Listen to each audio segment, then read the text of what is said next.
आज सबसे पहले आप इस पोस्टर को देखिए और इस पोस्टर से जो भाव निकल कर आ रहा है उसे समझिए। अगर पहलगाम के आतंकवादी हमले पर देश की भावनाओं को एक स्लोगन में, एक पोस्टर में व्यक्त करना हो तो वो स्लोगन होगा जिसका शीर्षक है सिंदूर बना बारूद। जरा मैं आपको फुल स्क्रीन पर इसको दिखाता हूं। ये हालत है और आज का जो मूड है भारत का वो यही है, सिंदूर बना बारूद। आज इस हमले को 1 महीना पूरा हो चुका है, लेकिन प्रधानमंत्री मोदी का गुस्सा आज भी वैसा ही है जैसा उस हमले की शाम को था। आज भी उनके भाषण में उतना ही क्रोध था, उतना ही दर्द भी था और आज उनका भाषण विस्फोटक था। आज पाकिस्तान के बॉर्डर से सिर्फ 150 किलोमीटर दूर राजस्थान के बीकानेर में प्रधानमंत्री मोदी ने एक बारूदी भाषण दिया। उन्होंने कहा कि अब उनकी रगों में खून नहीं बल्कि गर्म सिंदूर बह रहा है।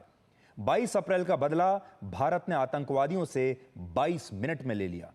भारत ने पाकिस्तान को घुटने टेकने पर मजबूर कर दिया। अब पाकिस्तान से बात होगी तो सिर्फ आतंकवाद और पीओके पर होगी और भारतीयों के खून से खेलना पाकिस्तान को बड़ा महंगा पड़ेगा। और भारत ने पाकिस्तान के रहीम यार खान एयरबेस को आईसीयू में पहुंचा दिया है, ऐसा आज प्रधानमंत्री मोदी ने कहा है। आज उनका भाषण जबरदस्त था, सुनने लायक था और पूरी दुनिया को आज ये पता चलेगा कि प्रधानमंत्री मोदी आजकल किस मूड में है, उनके मन में, उनके दिल में क्या चल रहा है। और भारत ने युद्ध जीत तो लिया, हमने ऑपरेशन सिंदूर चलाया, लेकिन अभी भी प्रधानमंत्री का जो क्रोध है वो कम नहीं हुआ है।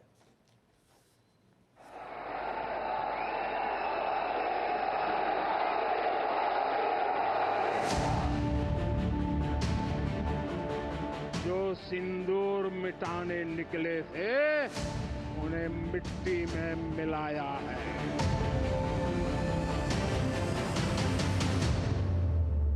जो हिंदुस्तान का लहू बहाते थे आज कतरे कतरे का हिसाब चुकाया है।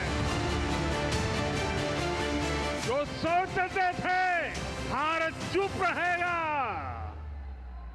आज वो घरों में डूब डूब के पड़े हैं। ये शोध प्रतिशोध का खेल नहीं, ये न्याय का नया स्वरूप है। ये ऑपरेशन सिंदूर है। दुनिया ने और देश के दुश्मनों ने भी देख लिया, जब सिंदूर बारूद बन जाता है तो नतीजा क्या होता है। ये सिर्फ आक्रोश नहीं है, ये समर्थ भारत का रौद्र रूप है। पहले घर में घुसकर किया था वार, अब सीधा सीने पर किया प्रहार है। मोदी का दिमाग ठंडा है, ठंडा रहता है, लेकिन मोदी का लहू गर्म होता है। और अब तो मोदी की नसों में लहू नहीं, गरम सिंदूर बह रहा है। भारत माता की, भारत माता की, भारत माता की। तो प्रधानमंत्री मोदी का आज का भाषण सुनने लायक है। देश के लोगों को भी सुनना चाहिए और विदेशों में बैठे लोगों को भी सुनना चाहिए और पाकिस्तान को तो बार बार रिवाइंड करके इस भाषण को सुनना चाहिए, क्योंकि पाकिस्तान अभी झूठे जश्न में डूबा हुआ है। जब इस भाषण को सुनेगा ध्यान से तो चिंता में डूब जाएगा। प्रधानमंत्री मोदी ने आज कहा है कि उनका लहू आज भी उबल रहा है और उनकी नसों में अब लहू नहीं बल्कि गर्म सिंदूर बह रहा है और ये पाकिस्तान के लिए एक बहुत ही कड़ा संदेश है। आज उन्होंने ऑपरेशन सिंदूर पर एक कविता भी पढ़ी है जिसमें नए भारत के रौद्र रूप की छवि दिखाई देती है और आज आप सबको अपने पूरे परिवार के साथ इस कविता को ध्यान से सुनना चाहिए और ये पाकिस्तान को भी भारत का एक कड़ा संदेश है। इस कविता को जब आप ध्यान से सुनेंगे तो ये कविता आपके रोंगटे खड़े कर देगी। जो सिंदूर मिटाने निकले थे, जो सिंदूर मिटाने निकले थे, उन्हें मिट्टी में मिलाया है।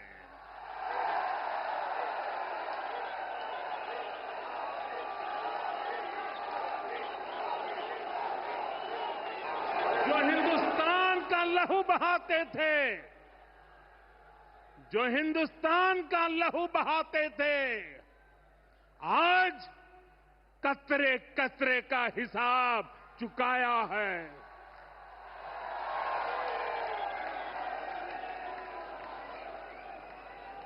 जो सोचते थे भारत चुप रहेगा, आज वो घरों में डूब डूब के पड़े हैं।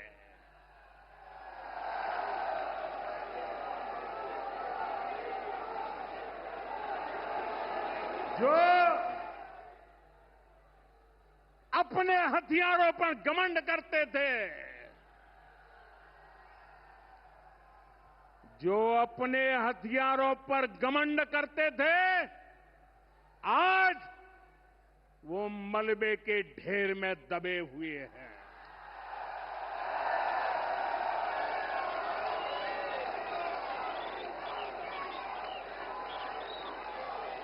मेरे प्यारे देशवासियों,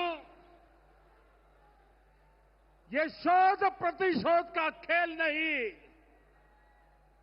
ये शोध प्रतिशोध का खेल नहीं, ये न्याय का नया स्वरूप है।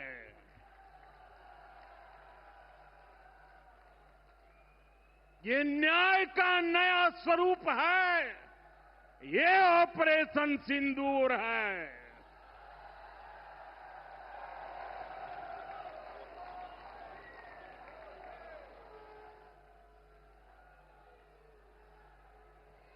ये सिर्फ आक्रोश नहीं है, ये सिर्फ आक्रोश नहीं है, ये समर्थ भारत का रौद्र रूप है।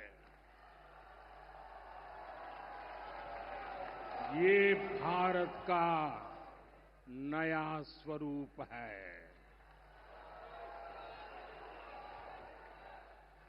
पहले घर में घुसकर किया था वार, पहले घर में घुसकर किया था वार, अब सीधा सीने पर किया प्रहार है।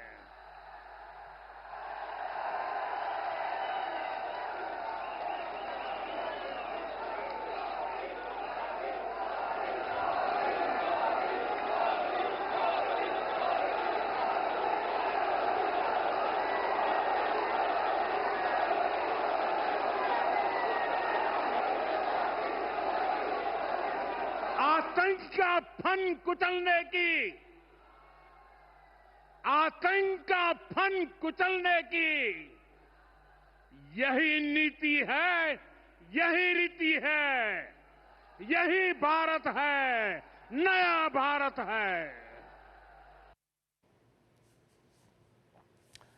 तो यहां पर आपने ये देखा होगा कि प्रधानमंत्री मोदी ने आज भारत का रौद्र रूप पूरी दुनिया को दिखाया है। प्रधानमंत्री मोदी ने कहा है, ये है भारत का नया स्वरूप।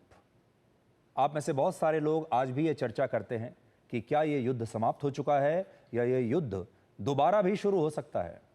लेकिन बड़ी बात यह है कि प्रधानमंत्री मोदी के अगर आज के भाषण को आप डिकोड करेंगे तो आपको ये समझ में आएगा कि वो ये बताने की कोशिश कर रहे हैं कि पिक्चर अभी बाकी है, ऑपरेशन सिंदूर अभी समाप्त नहीं हुआ है, ये कभी भी शुरू हो सकता है। अब आप ये देखिए कि प्रधानमंत्री मोदी ने आतंकवाद से निपटने के लिए कौन से 3 नए सूत्र तय किए हैं भारत के। क्या नया है? इनमें पहला सूत्र है, भारत पर आतंकवादी हमला अगर हुआ तो भारत करारा जवाब देगा। समय हमारी सेनाएं तय करेंगी, तरीका भी हमारी सेनाएं तय करेंगी और शर्तें भी हमारी ही होंगी। दूसरा, एटम बॉम्ब की गीदड़ भभकियों से अब भारत डरने वाला नहीं है। और तीसरा, भारत आतंकवादियों के आकाओं और उनकी सरपरस्त सरकार को अब अलग अलग करके नहीं देखता। भारत उन्हें एक ही मानता है और अब पाकिस्तान का यह स्टेट और नॉन स्टेट एक्टर वाला खेल बिल्कुल चलेगा नहीं।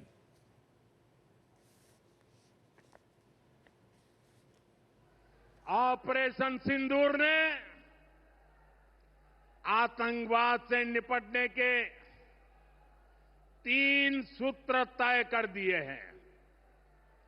पहला, भारत पर आतंकी हमला हुआ तो करारा जवाब मिलेगा। समय हमारी सेनाएं तय करेगी, तरीका भी हमारी सेनाएं तय करेगी और शर्तें भी हमारी होगी। दूसरा, एटम बम की गीदड़ भभकियों से भारत डरने वाला नहीं है। और तीसरा, हम आतंक के आकाओं और आतंकी सरपरस्त सरकार को अलग अलग नहीं देखेंगे, उन्हें अलग अलग नहीं देखेंगे, उन्हें एक ही मानेंगे। पाकिस्तान चाहता है कि सीज फायर के बाद भारत सिंधु जल समझौते को बहाल कर दे, लेकिन प्रधानमंत्री मोदी ने आज फिर से यह कह दिया है कि जब तक आतंकवाद है तब तक यह समझौता स्थगित ही रहेगा और पाकिस्तान को आतंकवाद का समर्थन करने के लिए पाई पाई का मोहताज होना पड़ेगा। पाकिस्तान को भारत के हक का पानी नहीं मिलेगा। भारतीयों के खून से खेलना पाकिस्तान को महंगा पड़ेगा। ये भारत का संकल्प है और दुनिया की कोई ताकत हमें इस संकल्प से टिका नहीं सकती है। भाइयों और बहनों, विकसित भारत के निर्माण के लिए सुरक्षा और समृद्धि दोनों जरूरी है।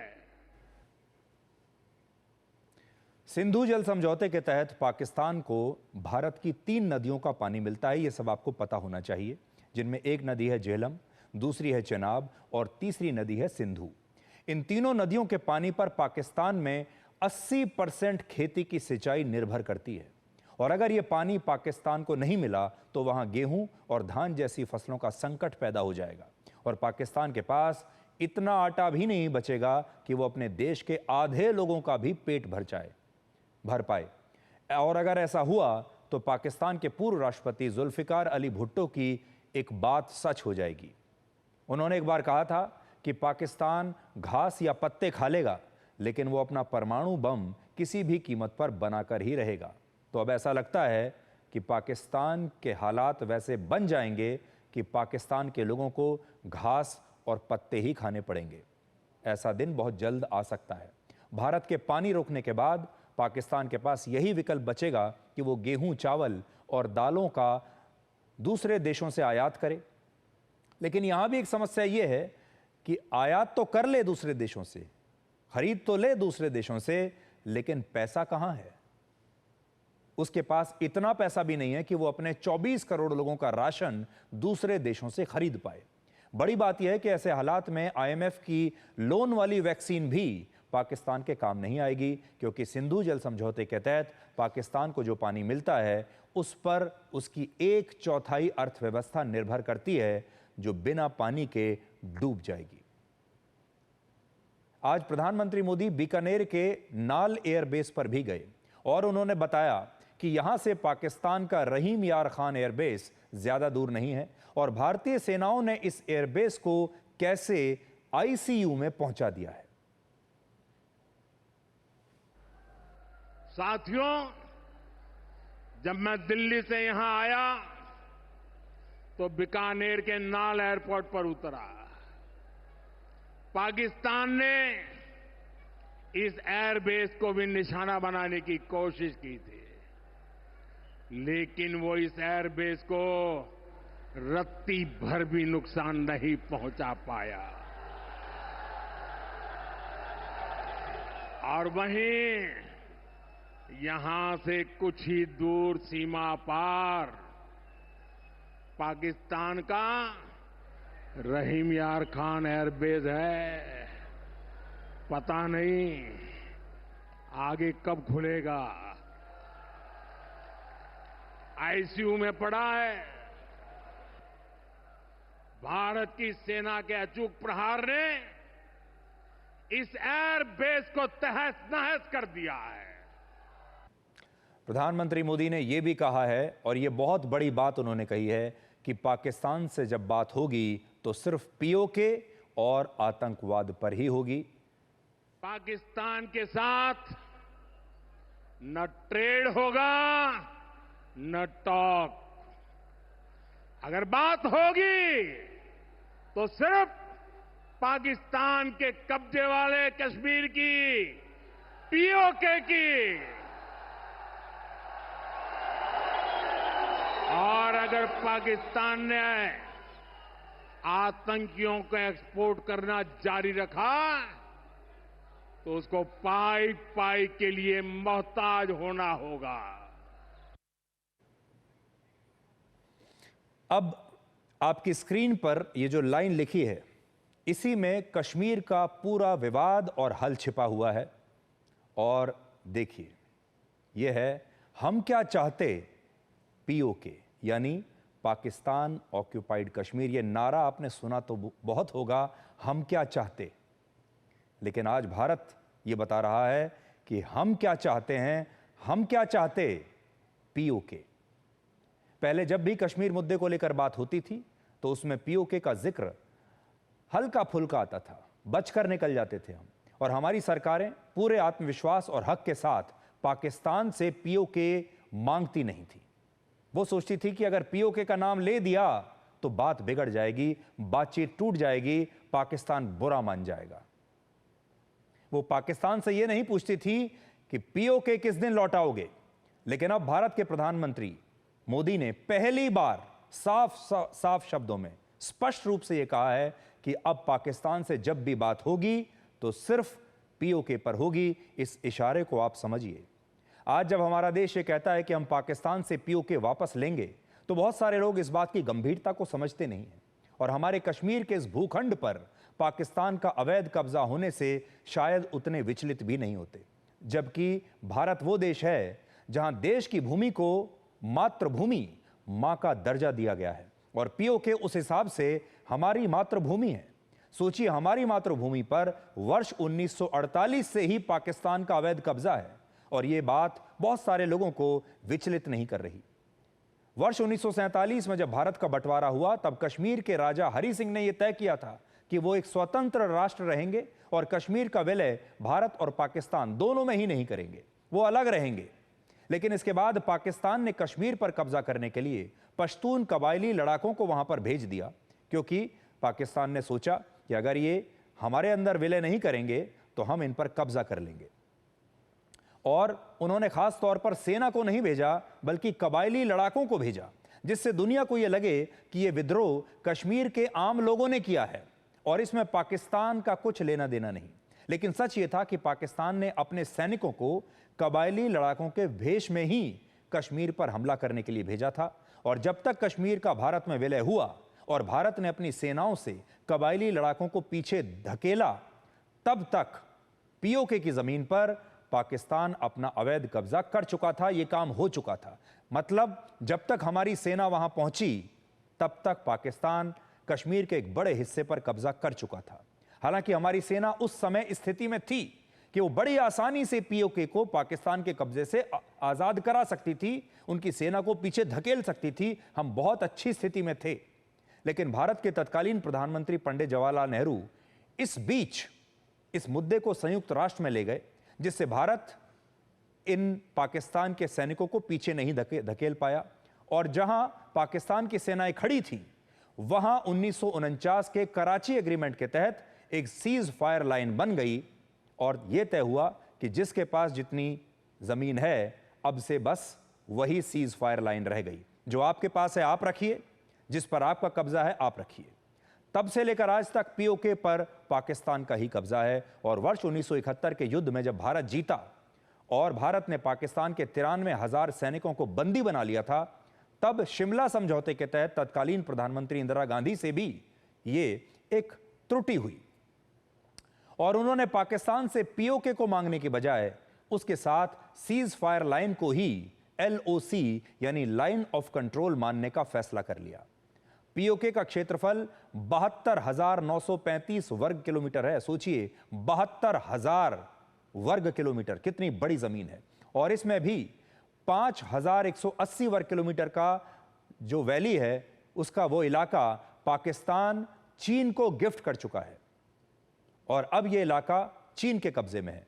यानी इस इलाके को लेने के लिए तो हमें चीन से बात करनी पड़ेगी। 5,000 किलोमीटर का इलाका है और अब भारत यही कह रहा है कि हम क्या चाहते, पीओके पाकिस्तान से आजाद होकर भारत में शामिल होता है तो इस क्षेत्र में हाफिज सईद और मसूद अजहर जैसे आतंकवादियों की सारी दुकानें बंद हो जाएंगी और हमारी मातृभूमि पर किसी और का कब्जा इसके बाद नहीं रहेगा।